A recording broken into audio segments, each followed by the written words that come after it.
gusa ushaka kumenya ibyayo, gera mu bitaro.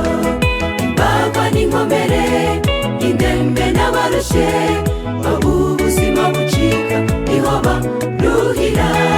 Usanga bamwe imiti yabaye nk'ibiryo byabo, bikarangira bagiye ibyabo bikaba ibyo. Abazahajwe n'isi muhumure, hariho ibitaro bitagira impfu. Aho ni mubi ganza bya Yesu, uhageze wese abona amahoro. Ugihumeka wahura nawe akaguha ubugingo buhoraho.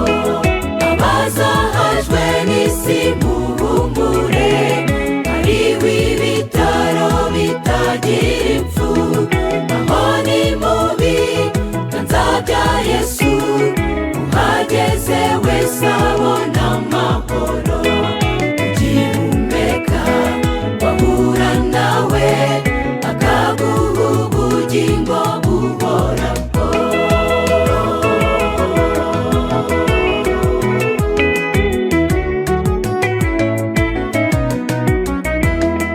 Ibitaro tuvuga muganga Emmanuel, indwara ni kamere, umuti n'amaraso bisuzumirwa mu ijambo twahawe n'ijuru.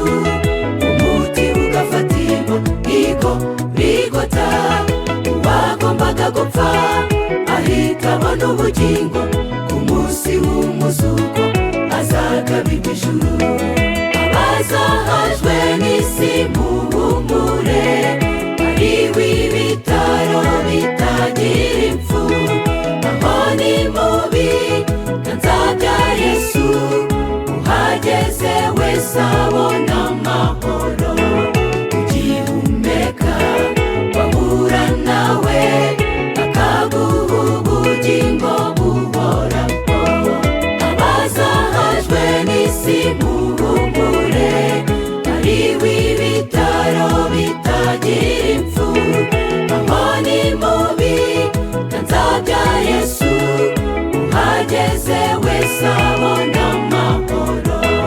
Ugihumeka wahura nawe akaguha ubugingo buhoraho.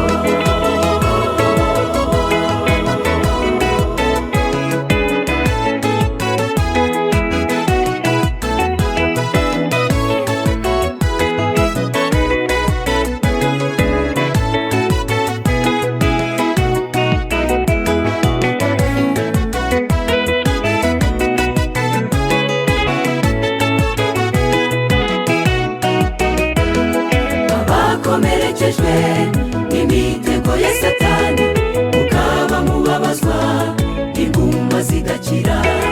Amaraso ya Yesu aruta imiti yose, uwo yagezeho yomora izo nguma. Nubwo yasinzira iryamira muri Yesu,